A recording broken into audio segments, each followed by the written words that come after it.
Testing. 1, 2, 3. 1, 2, 3. Ça marche? Oui, c'est parfait. Moi, je suis Melinda Gallo. Je travaille à Fordé à Paris pour chef de projet Wakanda, rédactrice technique. J'ai aussi avec Erwan Kariou qui va venir également ici plus tard pour répondre aux questions. Dans cette séance, en fait, je vais faire un petit aperçu de plein de choses. L'architecture des widgets. Donc, en fait, c'est justement le système et également les budgets des API, utilisation de jQuery avec des widgets Wakanda, et comment on peut faire les fonctions personnalisées et aussi des créations dynamiques des widgets quand ils ne sont pas vraiment sur la plage. On peut les créer dans le JavaScript. On peut développer vos propres widgets que vous pouvez rajouter dans les projets multiples et également l'intégration des widgets avec third party. Donc, vous pouvez utiliser dans tous vos projets. Premièrement, je vais vous parler de l'architecture des widgets. Je vais vous montrer comment ça se présente.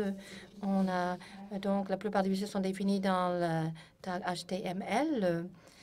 Voici un exemple.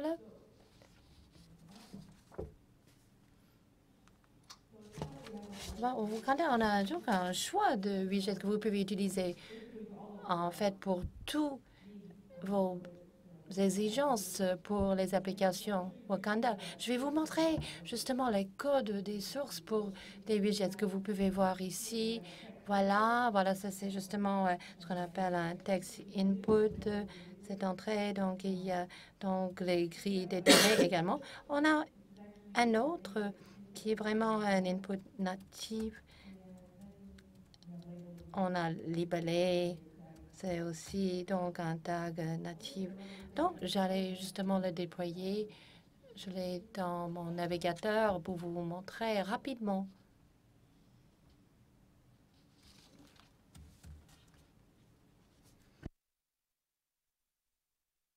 Comme vous pouvez voir, voilà.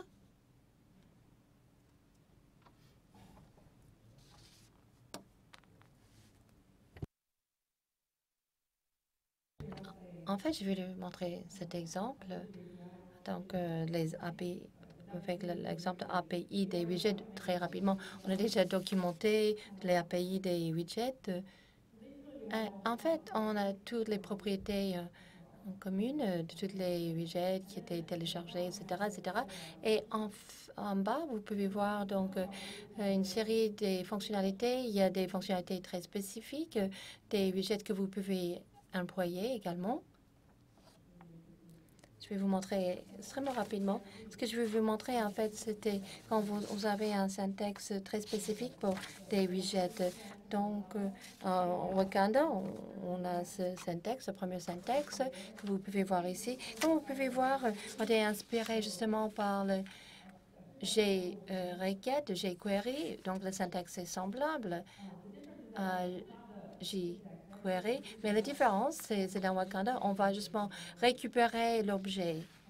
Et donc, je vais vous montrer comment ça se présente justement dans le bugger. Donc, malheureusement, je dois changer d'écran constamment.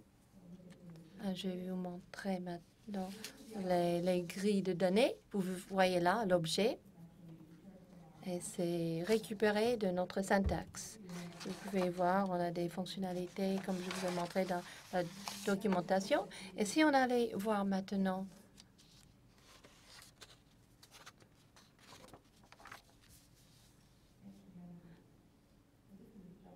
voilà, ça c'est justement le syntaxe d'une requête jQuery.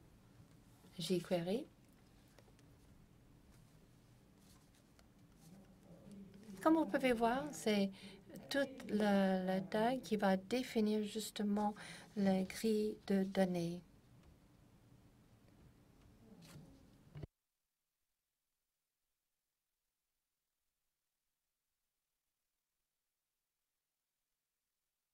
Donc, vous voyez qu'on peut utiliser tout. Moi, je l'utilise énormément. Par exemple, le syntaxe car parfois je ne me rappelle plus du nom de mes widgets. Donc, par exemple, ici, je peux utiliser, pour vous donner l'exemple, toutes les fonctionnalités des API des widgets. Donc, je peux le rendre beaucoup plus. En fait, je peux le tirer.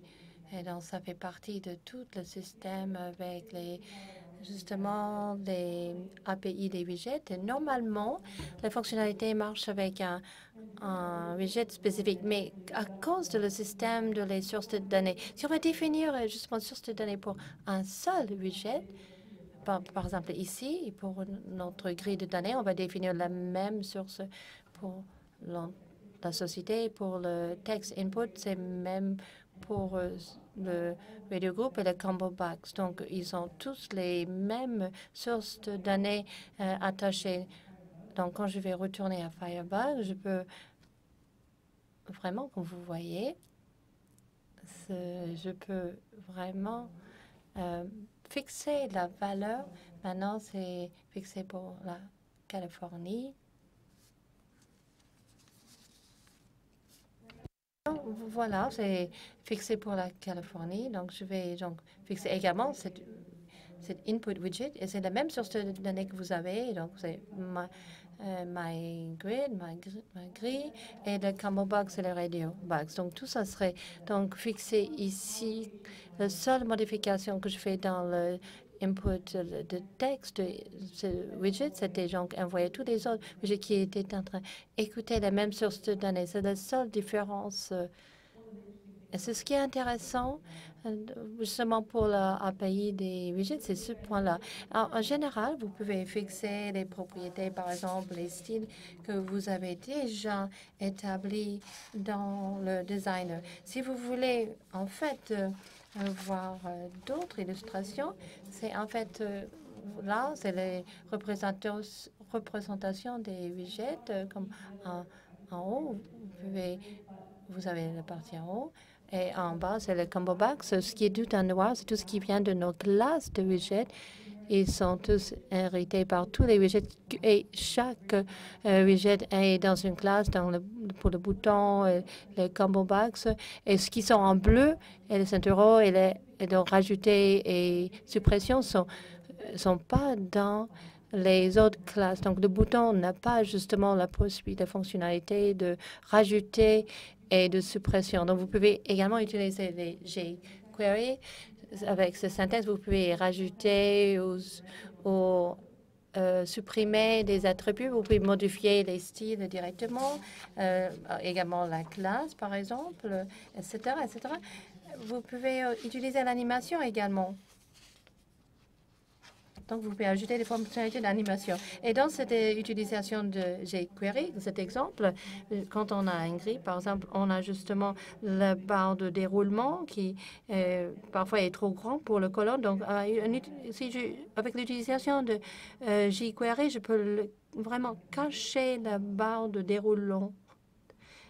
Une autre fonctionnalité, c'est par défaut, on a donc les indicateurs de tri dans la grille de données et on ne peut pas les changer dans notre designer, mais ce que dans les grilles designer, vous pouvez le modifier par l'API si la fonctionnalité existe déjà ou par jQuery, vous pouvez les modifier les styles directement. Et ici, je vais juste cacher des indicateurs de tri. Je vais vous exempler rapidement dans l'utilisation de jQuery pour cela. Donc, pour cacher ces indicateurs de tri, en fait, on a le téléchargement avec les grilles de données. Et donc, dans cette classe, c'est ceux qui contiennent les deux indicateurs de tri, on va juste faire un cache de ces une ligne de code, comme vous voyez ici. Et pour les autres sections, on fait justement le système de déroulante et des barres de déroulante, on l'avait utilisé pour cacher. Donc, je vais vous montrer d'autres exemples. Et donc, justement, dans l'API des widget, on a la fonction de toggle, donc on peut cacher, après montrer. Et dans jQuery, il y a beaucoup de fonctionnalités. Ils aiment utiliser d'autres fonctionnalités d'animation. Par exemple, pour les toggles, ils peuvent être graduellement en train de disparaître. Donc, il y a des manières différentes pour faire la même chose. Et vous pouvez voir chez nous, enfin, avec le Wakanda, voilà, et avec le widget API, on a utilisé le objet du widget et avec la commande toggle. Et pour jQuery, il faut utiliser le télécharger. Donc, on utilise le syntaxe jQuery et on a un système pour graduellement faire effacer, éliminer et cacher. Et donc, parfois, on veut quelque chose de plus sophistiqué. Donc, on a cela aussi. Donc, c'est jQuery UI. Et donc, je vais vous montrer les choses qu'on a dans les bibliothèques automatiques. On utilise le jQuery pour les sliders, par exemple, et les combo box. Donc, je vais vous montrer en fait les effets différents. Comme vous pouvez voir, on peut faire apparaître un widget sur l'écran. Parfois, c'est pour un avertissement, par exemple, qu'on voudra le faire comme cela. Et dans le code qu'on a écrit, c'est celle-là, celui que vous voyez. Donc, en fait, j'ai juste envoyé deux en utilisant le syntaxe de jQuery, en utilisant le téléchargement et le fait qui était choisi, c'est ce que, donc, post 8, par exemple, ça va exploser, ça va apparaître. Et donc, une ligne de code peut faire la même chose que ce qu'on aurait pu faire avec le JavaScript. Si vous ne voulez pas utiliser les bibliothèques qui existent, vous pouvez créer votre propre fonction. Et dans la documentation, on a une liste de tous les plugins et les libraries qui sont téléchargés. Et donc, on a écrit les numéros de version. Si vous allez écrire votre propre fonction ou pour le plugin, il ne faut pas l'installer une version plus récente de jQuery. Chez nous, c'est évidemment, on doit le mettre à jour continuellement, mais pour vous, ça serait énormément de travail parce que chaque modification entraîne beaucoup de choses. Et d'autres librairies, d'autres bibliothèques qu'on utilise pour les widgets sont aussi, on a le jQuery iPad plugin et on a également Beauty Tips que je vais vous montrer dans une minute. Et le petit MCI, c'était utilisé pour notre texte éditeur. En fait, je vais vous montrer rapidement le Beauty Tips. Parfois, en fait, c'est un peu lent, mais bon, nous, on utilise le Beauty Tip nous-mêmes pour justement afficher l'image quand on a une grille.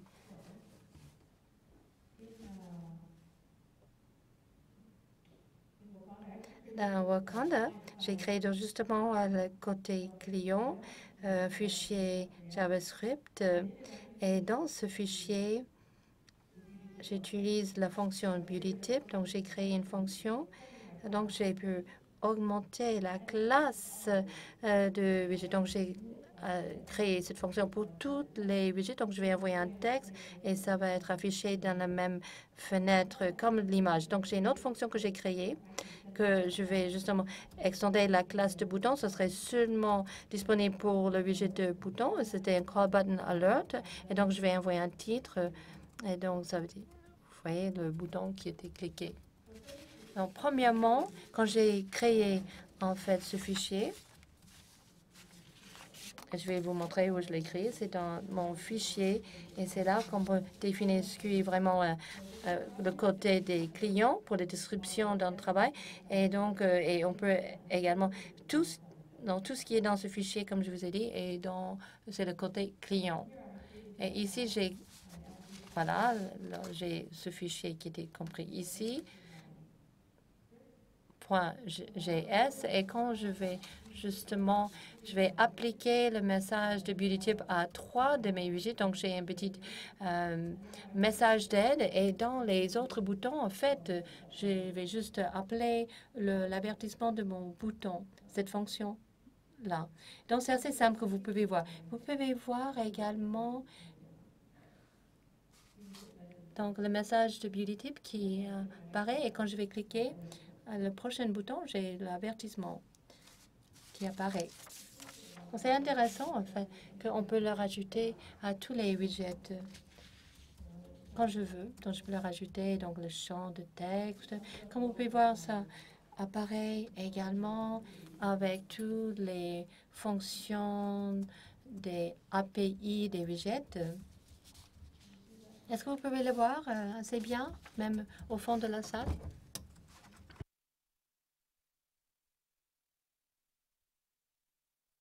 Vous voyez, ça apparaît ici.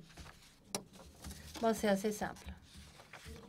Vous pouvez voir, en fait, ça marche comme ça dans les classes des widgets que je vous avais. J'ai rajouté la fonction en rouge. C'est le niveau que j'avais créé qui augmente la classe de widgets. Donc, et après, ça fait entrer dans toutes les autres widgets. Et l'avertissement de call button, c'est juste dans l'autre classe supérieure.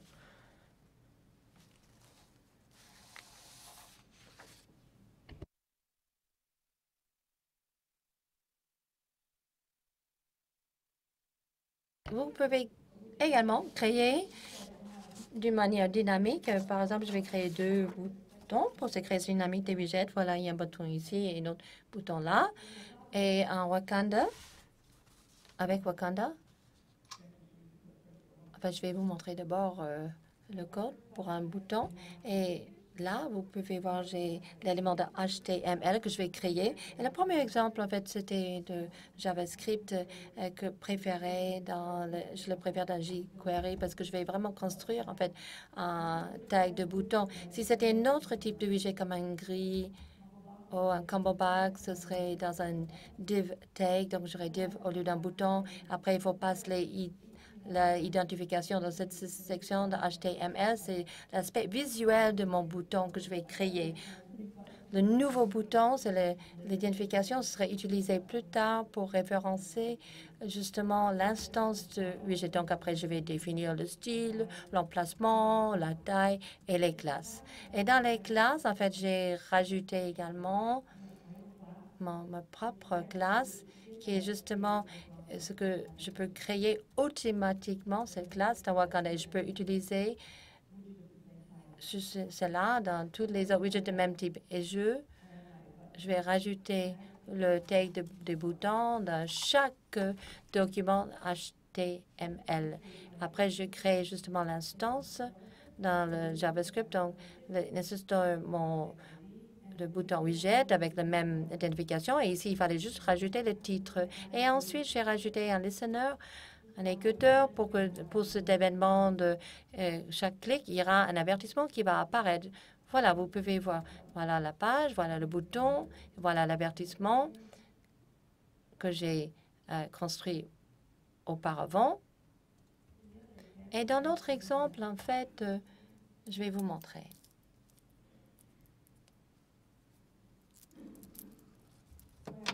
Et donc, j'ai un prochain bouton.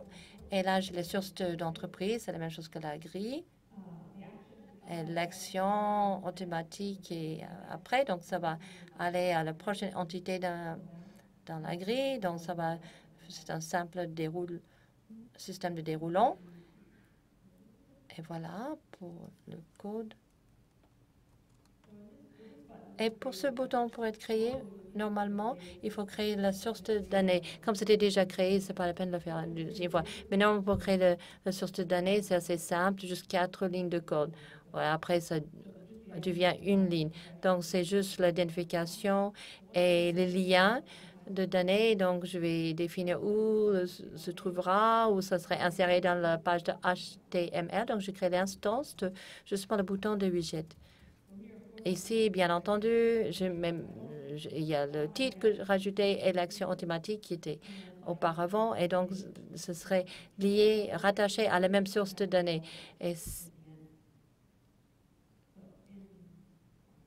Et dans le Firefox, voilà, le prochain bouton, j'ai créé le précédent. Donc, c'est très, très simple. C'est comme si vous allez juste rédiger quelques lignes de code. Parfois, c'est pas assez. Vous voulez avoir un widget plus personnalisé.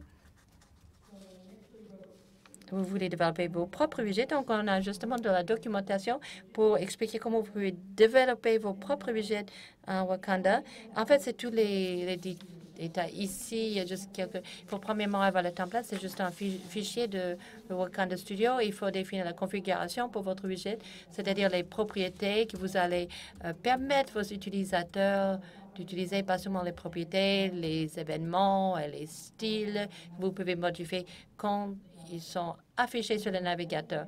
Et troisièmement, vous allez justement écrire votre code JavaScript des widgets. J'ai inséré le HTML sur la page. Et la référence était en bas pour cette documentation. Alors, ce fichier template, c'était juste un petit rappel. En fait, voilà le contenu de mon serveur. Et également, on a fichier widget. Et tous les widgets que nous avons déjà disponibles à Wakanda a son propre fichier. Donc, et voilà le template. Je vais ouvrir le template. En fait, ils ont tous leur propre dossier, en fait. Donc, ce sont les lignes directrices pour vous montrer comment vous allez créer vos widgets. Tout est là. Il faut juste changer les valeurs pour vous-même. Et je vais vous le montrer avec cet exemple. Quand vous travaillez en Wakanda, ce que j'ai voulu faire, en fait, j'ai voulu avoir une manière pour avoir les liens hyperlinks. Bon, je peux afficher le URL ou le email, mais en fait, je n'avais pas une manière pour avoir un lien live. Donc, on a créé un hyperlink widget. Donc, ce widget travaille. Ça fonctionne très bien. Et maintenant, il y a les mises à jour automatiques faites par les sources de données.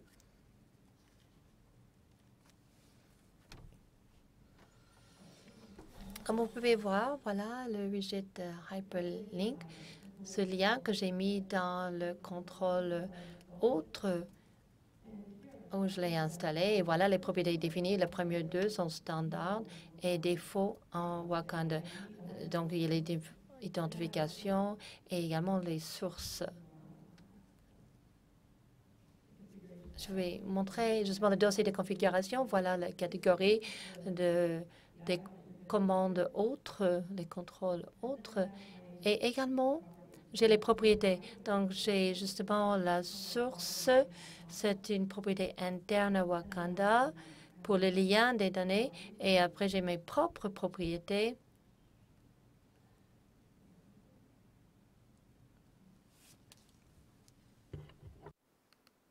Je viens juste de réaliser que j'avais l'autre version également.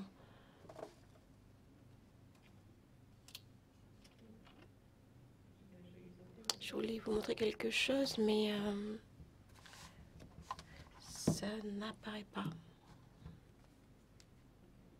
Très bien. Alors, la data target, on a différents types d'objets que l'on peut définir pour les utilisateurs, pour leur donner un accès plus facile, comme le blanc plutôt que d'insérer underscore blank. Vous pouvez faire comme cela. Vous avez également donc le data label. C'est une propriété qui est interne à Wakanda. En fait, on le gère pour vous. Wakanda le gère pour vous. Vous avez un label lorsque vous allez dans la zone style.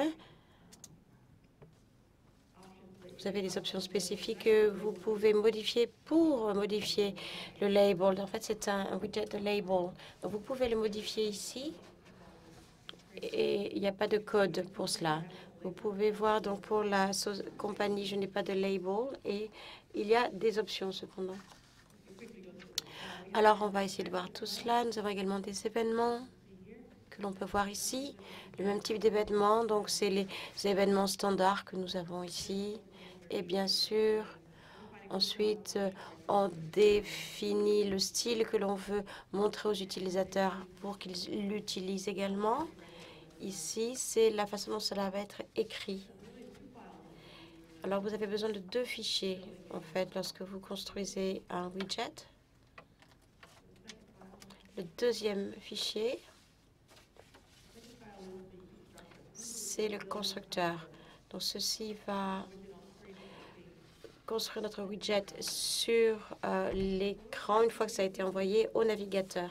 Ce que je voudrais vous montrer ici, c'est comment on peut ajouter un autre attribut, notre propriété, dans notre zone propriété. Donc, je vais rapidement ajouter une autre propriété.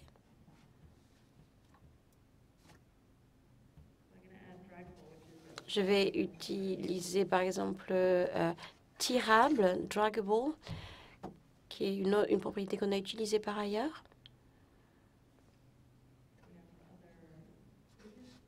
Que nous avons dans d'autres widgets. Ici, donc, j'utilise le serveur et le studio. On l'a mis dans 2 endroits ici.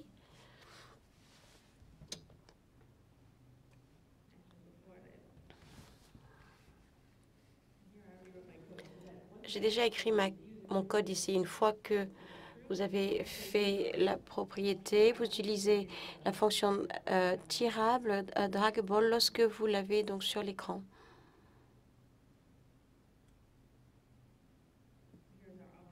Voilà nos options ici.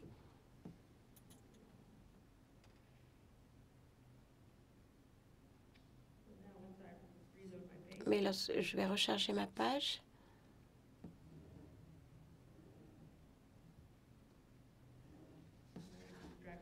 Et maintenant, donc, mon widget peut être tiré. Donc, c'était facile à ajouter en tant que propriété.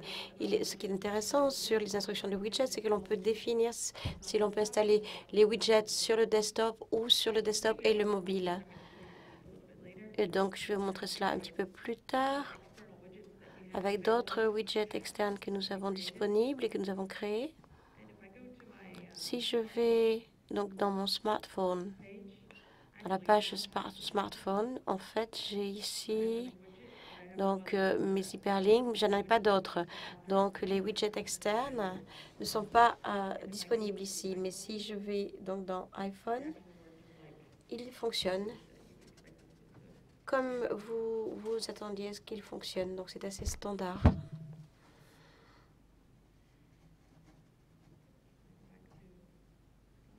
On revient donc à mes diapositives. La dernière partie que vous pouvez faire, eh bien, vous pouvez intégrer donc un plugin de partie tierce ou un widget de partie tierce de Wakanda. C'est assez simple à faire.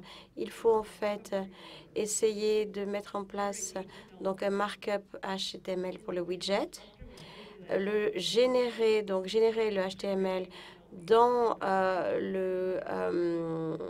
widget, le constructeur du widget. Ensuite, vous définissez les propriétés, les événements et les styles que vous voulez montrer dans le designer GUI.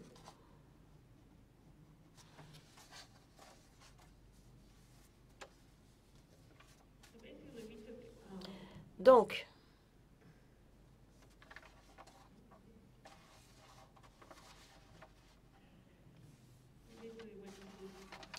nous sommes en fait allés dans ce plugin GUI /GS et on a dit qu'on voulait créer, on a décidé de créer un GWidget.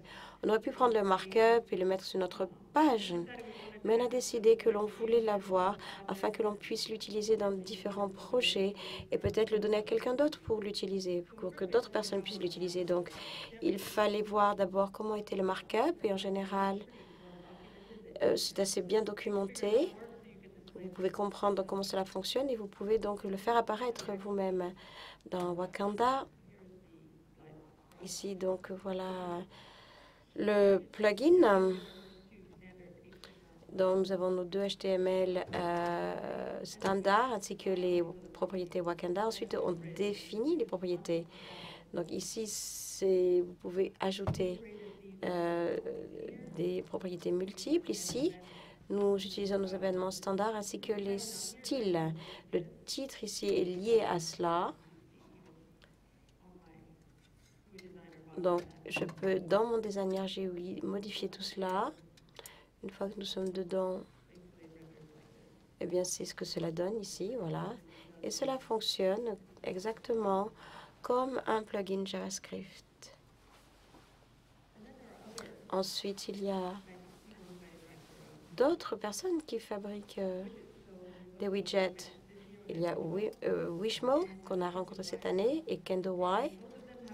Et ils ont une grande sélection de widgets que vous pouvez intégrer, qui sont basés tous sur jQuery, donc les requêtes J, comme nous. Ici, vous avez les widgets Wishmo. Ici, donc, la grille que nous avons, où vous pouvez définir donc toutes les propriétés, encore une fois. Ça a même les propres événements. On utilise en fait les noms d'événements, que je vous montrerai un petit peu plus tard. Et les styles. Et dans les styles, on a pu donc utiliser différentes parties du widget. Ils les ont même sélectionnés pour vous dans le designer GUI. Les styles également, nous avons créé. Et nous utilisons ici des événements natifs. Donc, ça, c'est les salaires des employés, comme data source. Ici, donc, c'est notre texte. Ici, notre exemple Wishmo. Oh, c'est un petit peu long ici. Hein. Donc, ici, les données que nous avons vues précédemment, exactement les mêmes sources de données pour la société. Et ici, nous avons le slider.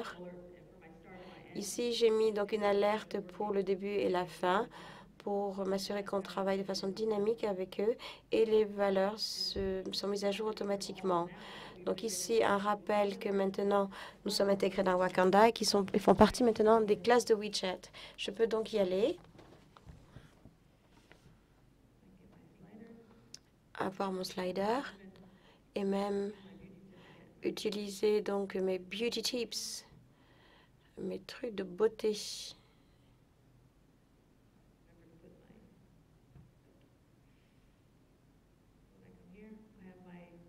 Lorsque je vais ici, j'ai ma fonction qui apparaît également.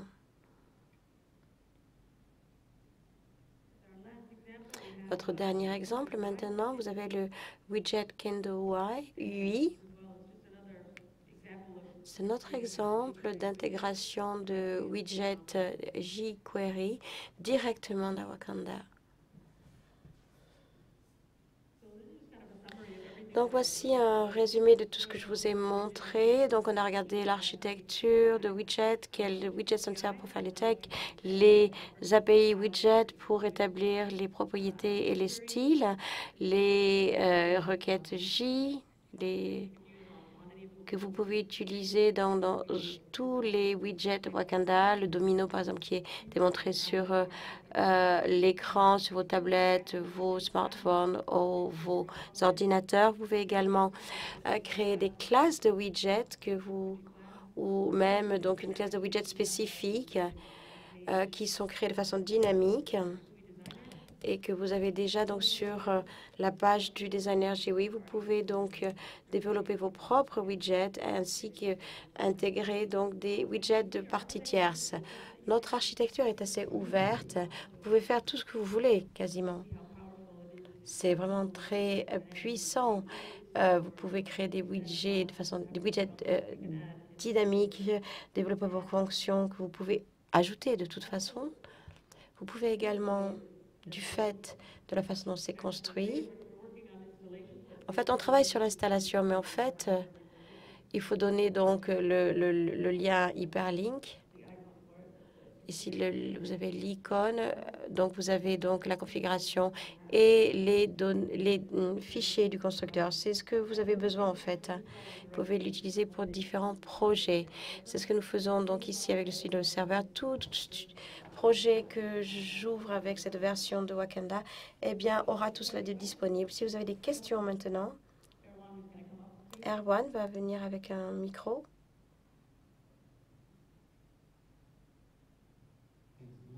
Melinda, est-ce qu'il y a des plans pour un système de bibliothèque pour le système de widget? Une bibliothèque, par exemple, un gestionnaire de widgets pour regarder un petit peu tous les widgets, les widgets d'autres personnes. Est-ce que vous pouvez envisager quelque chose comme cela?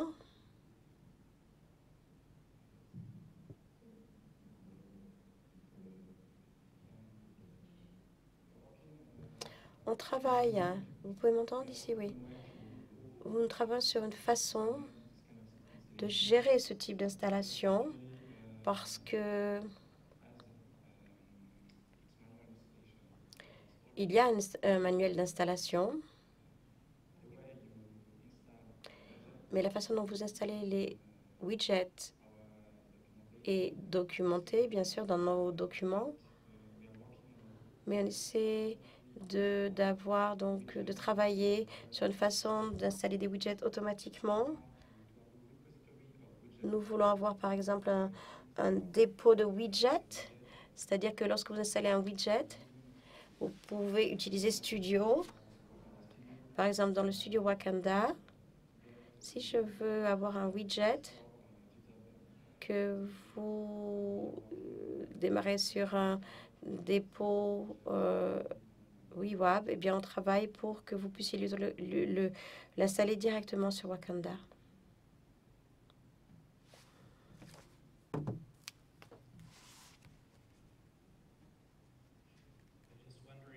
Je me demandais, à quelle fréquence devez-vous vous tourner vers le repository pour avoir une mise à jour des widgets? Je demande cela parce que s'il y a quelqu'un qui veut soumettre des changements ou des améliorations, est-ce que c'est quelque chose qui est surveillé de façon active ou est-ce que c'est mis à jour?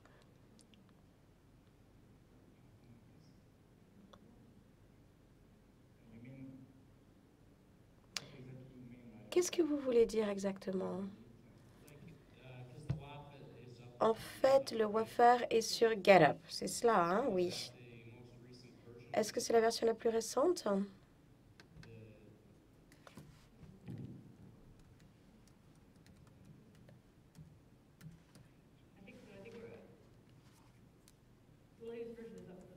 C'est la dernière version pour le moment. Je ne sais pas à quelle fréquence ils vont être mis à jour. Bien sûr, je ne suis pas expert, mais peut-être avoir un repository, un deposit. Je n'étais pas sûre, en fait. Je ne sais pas, en fait, qui c'est qui a mis à jour le GitHub.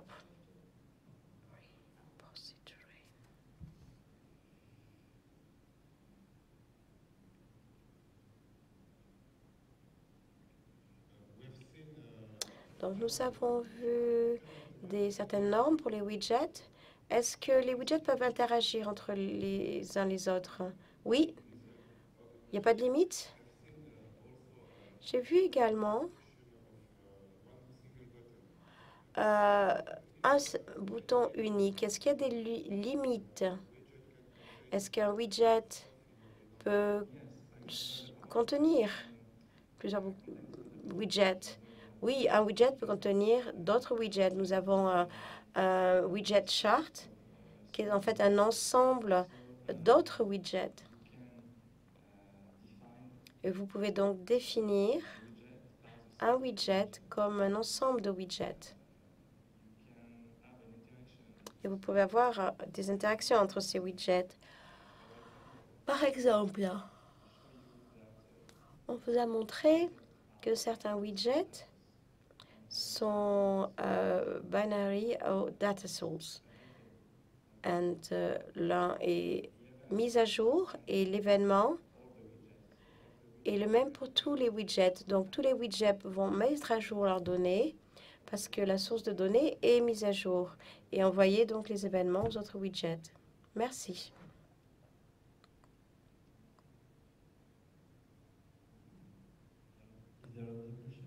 Y a-t-il d'autres questions? Très bien. Eh bien, merci beaucoup alors.